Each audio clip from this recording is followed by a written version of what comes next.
the things that we screen for, things like colorectal cancer, breast cancer, skin cancer, prostate cancer, they didn't stop just because of the pandemic. Welcome to On Medical Grounds. Our guest for this episode of What Are We Missing is Dr. David Greenwald, here to talk with us about missing diagnoses in colorectal cancer. Dr. Greenwald is the Director of Clinical Gastroenterology and Endoscopy at Mount Sinai Hospital in New York City. He also serves as the Education Director of the New York Society for Gastrointestinal Endoscopy. Hello, Dr. Greenwald, and welcome to On Medical Grounds. Well, hello as well, and it's great to be here. Thanks so much for inviting me. A recent study conducted by Komodo Health found that the pandemic has affected the level of new diagnoses for colorectal cancer. Between July 2020 and July 2021, diagnoses range from 7% to 26% below pre-pandemic averages. Could you please address some of the potential reasons for this decline? Absolutely. What a great question, and what a great thing to be talking about now as the pandemic, the COVID-19 pandemic, seems to be abating just a bit. We are absolutely concerned about the effects of the pandemic on all sorts of healthcare screenings, and in particular about colorectal cancer screening. So there's good data that shows that the number of procedures, colonoscopies, and colon cancer screenings that were done in 2020 and 2021 dropped well below what had been done previously. The effect of that is very clear. Colorectal cancer screening wasn't being performed at the same rate that it had been performed before. And so diagnoses of colorectal polyps, which are the precancerous lesions that can lead to colorectal cancer, or colorectal cancer themselves, were diminished. And the effect of that is going to be felt for years on end, meaning that we are now seeing later stage colon cancers being diagnosed. And we know that probably for decades to come, this may be the case. Bottom line is that the reasons for the decline in colorectal cancer screening had to do with people being afraid of coming in for colorectal cancer screening procedures because of fears of COVID-19. And those effects, as I said, are going to go on for a long, long time. As a colorectal cancer survivor myself, I've seen changes in the way colorectal screenings are conducted. Could you give us a brief history of screening preps and procedures? Yeah, a great question. So there are lots of different ways to screen for colorectal cancer. I think the most important concept right up front is that most colorectal cancers are preventable. This is a really important concept. What that means is that when we screen for colorectal cancer, we're looking in general for the thing that comes before cancer, which is typically called a polyp. And if we can find a polyp and remove the polyp before the polyp turns into cancer, we prevent colorectal cancer. For those people who we don't prevent colorectal cancer in advance by removing polyps, if we screen properly, we can often find early stage cancers, and that's better than finding late stage cancers. So if we find a cancer that's early, it's typically treatable. So put in sum, then, colorectal cancer largely is thought to be preventable or treatable when found early. Therefore, it's beatable. So to go back to your question, then, the history of screening involves looking for abnormalities either in the stool or in the colon. So we have a number of tests that are designed to look for abnormalities in the stool, particularly looking for blood in the stool or abnormal pieces of polyps or cancer called abnormal DNA that can be found in the stool. Or we use screening exams where we look inside the colon directly, including sigmoidoscopy, which is a short colonoscopy, or colonoscopy, and we'll talk more about that later for sure, to look inside the colon and look for these precancerous lesions, these polyps, and remove them.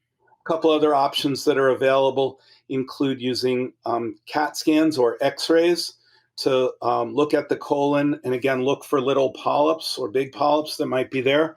And we've also been able to use a technology called capsule endoscopy, where a video capsule is inserted in through the mouth, traverses the GI tract, and can look for polyps. The holy grail ultimately will be to have a blood test for colorectal cancer and polyp detection. There are some early players in that field, but nothing that has been widely accepted at this point. The pandemic has hastened the trend towards medical testing at home. Could you please describe the at-home testing kits now available? Sure, absolutely. So one of the offshoots of the pandemic is that people were afraid to come into medical facilities, whether they be offices or ambulatory endoscopy centers or hospitals, for procedures. Everything about colorectal cancer screening involves choice. In fact, at Mount Sinai, we have a program that's exactly titled that, Colorectal Cancer Screening Choice, because there are options, and some of those options are at-home screening options.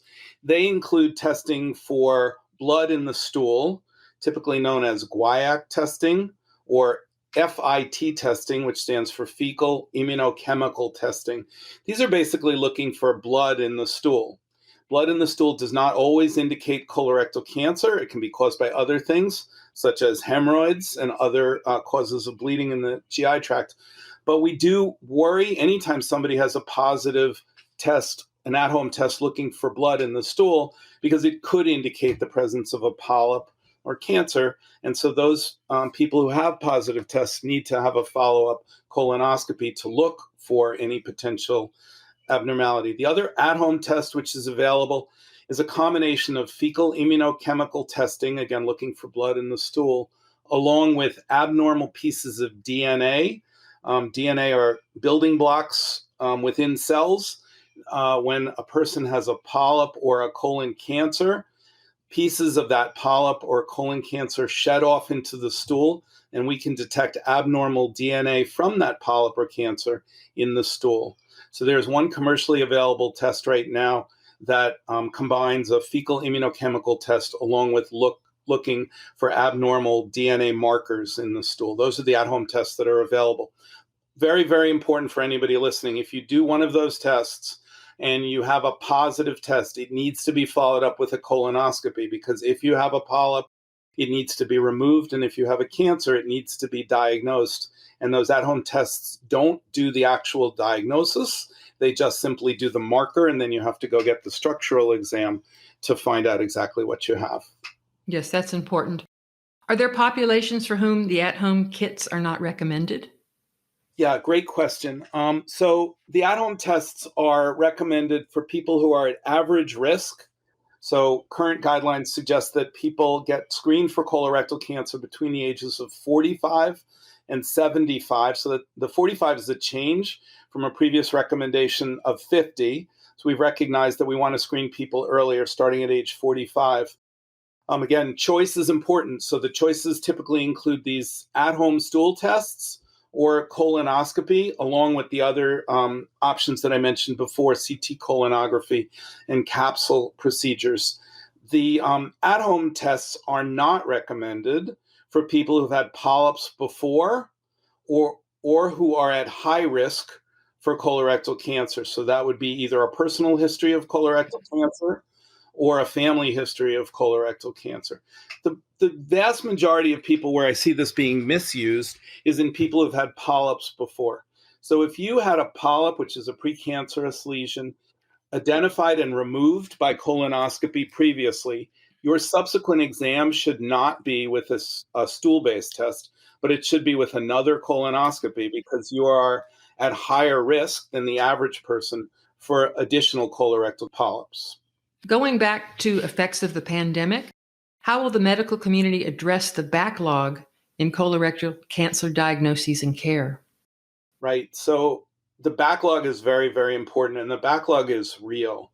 The National Colorectal Cancer Roundtable did a survey over the first 3 months of the pandemic and showed that screening rates went down by about 90% over those 3 months. And what we know now, of course, is the pandemic didn't last 3 months. We're just passing the 2-year mark. So that backlog continues to pile up. Again, the reasons for the backlog had a lot to do with people prioritizing other things in their care, concerns about acquiring COVID when going to a facility, concerns about just simply leaving the house, concerns about COVID itself, Mhm. and then the medical care community being diverted and resources being diverted to the acute needs of caring for an entire country, an entire world, actually, that seem to be developing COVID. The backlog is real. The way we have to address it is twofold. First is to reassure people that it is safe to come in for procedures. And all through the country, there have been a variety of media messages that have been created both by local hospitals and by national organizations and local gastroenterology groups to reassure people of all of the things that were being done to assure safety during colonoscopies and GI procedures. I think those messages are loud and clear and very, very effective in helping people understand what's being done to ensure their safety. The second thing that I think is really important in addressing that backlog is just simply reminding people that their regular health care is important and it needs to be prioritized. So people were very, very willing initially to say, oh, there's a pandemic, I can't go out of my house, or I can't do this, I can't do that. The things that we screen for, things like colorectal cancer, or breast cancer, or skin cancer, prostate cancer, they didn't stop just because of the pandemic. And we need to remind everybody that they need to go back to their regular health care. I've seen so many patients who deferred their colonoscopy, for example, for a year, and I'm now finding, more and more things that I wouldn't have expected to find because of those delays in care. So it's really a twofold message. One is getting back to regular screening and regular health care is very important. And two, that procedures that are being done to look for colorectal polyps are safe and effective and continue to be necessary. And then the third, I guess, is to, again, emphasize that there are choices that are available to people for colorectal cancer screening, and they should avail whatever choice makes most sense to them and their practitioners. The decline in colorectal cancer diagnoses affected both Black and white populations similarly. However, the Komodo Health study also found that Black patients wait longer for diagnoses and treatment of colorectal cancer than their white counterparts do, and be aware that these data do not include uninsured patients. How do we increase awareness of this disparity in the medical community? So, a great question. Disparities within the healthcare system are clear. There have been disparities pointed out in survival amongst COVID patients, for example, that are very clear. When we talk about colorectal cancer screening, we've known for years exactly what that Komodo Health study found is that African-American patients wait longer for a diagnosis and treatment of colorectal cancer than their Caucasian counterparts do. We have been sensitive to this fact for many, many years. And in fact, the American College of Gastroenterology and others recommended screening African-Americans at younger ages than their Caucasian counterparts as long as 10 years ago because of the understanding of a disparity in healthcare outcomes in colorectal cancer. The way that we address this now is the same way that we've been addressing it, which is to really meet it head on, to really say, okay, this is true. Why is it true? The reason it's true is got to be because of differences in access to healthcare.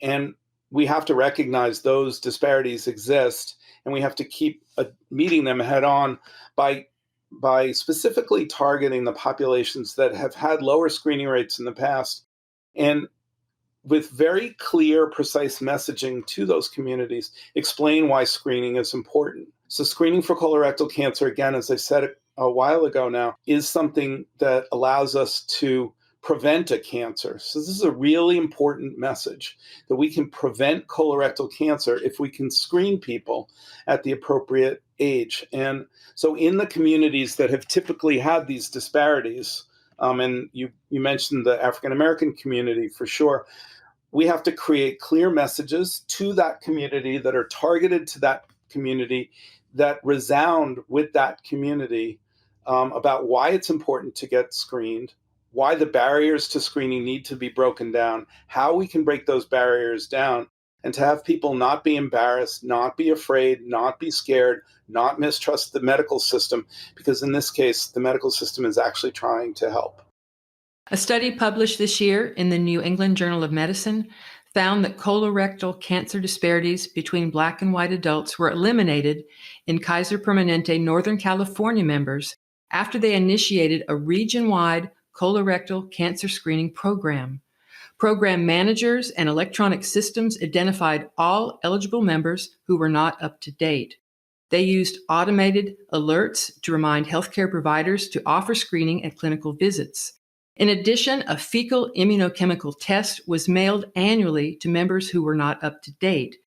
Do you have automated electronic notifications for colorectal screenings at Mount Sinai Hospital? Great, complicated question, Jane. Thank you very much. Let me address it in a couple of different parts. The Kaiser system in California, in Northern California, is a really excellent program. And the important part there is that it's a program. So I would call that programmatic screening. So what they've done there, and it's a model that's being emulated around the country. Actually, the Veterans Administration system is using a very similar system, is to identify a way to screen everybody in a certain population and make sure that it's done at the appropriate intervals. So we talked already a little bit about stool-based testing, and we talked about it with fecal immunochemical testing and then a combination of fecal immunochemical testing and abnormal DNA in the stool. Those tests need to be repeated at intervals that are appropriate. So for fecal immunochemical testing or FIT testing, the interval is 1 year. And for FIT and DNA, that interval is between 1 and 3 years. So the key to the question that you asked about in the New England Journal of Medicine article that showed that colorectal cancer disparities could be eliminated in that Kaiser system, the key there is that they are mailing out fecal immunochemical testing kits to all of their members on an annual basis. They track the return of those kits, and then anybody who's positive gets referred in for a colonoscopy within 3 months. That is a programmatic screening. So if you do that fecal immunochemical testing, but you only do it once, it's nowhere near as good as if you do it on an annual basis. And this is the strategy that that system has taken to programmatically screen their entire population. It's an absolutely outstanding system, but it requires a lot of organization and a lot of sort of data managers and proper communication. So to get back to the last part of your question, at Mount Sinai, we have a system within our electronic record that shows when a patient is due for a colonoscopy or some sort of colorectal cancer screening, and that is available to every practitioner within the system. We are working toward an automated electronic notification system similar to what Kaiser is doing, because we do think that's sort of the holy grail here. To finish up, what were you hoping that I would ask you about colorectal cancer? Well, I was hoping, actually, you asked me almost all the things that I was hoping you would ask me. So excellent. Thank you very much for doing that. What I was hoping that we would just spend a moment talking about is the fact that most colorectal cancer, two things. One is that the most colorectal cancer, as I said, is either preventable or treatable. Therefore, colorectal cancer is beatable. The other thing which I was hoping we would talk about is a increase over the past number of years in colorectal cancers in young people. So we would define young people as under the age of 45. That's a trend that we've seen. We don't exactly know why it's happening, but the message there is that if you are under 45 and have a symptom that is concerning for colorectal cancer,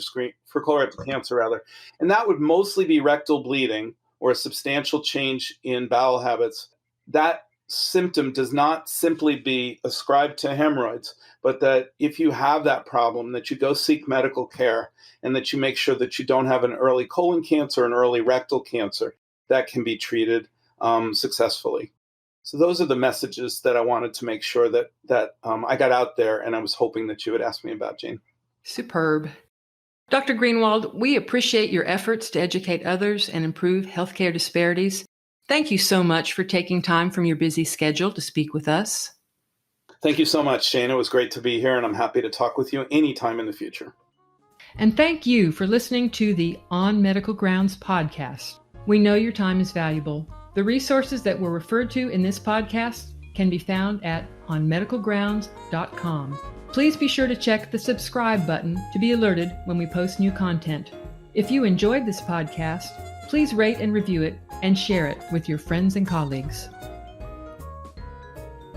This podcast is protected by copyright and may be freely used without modification for educational purposes.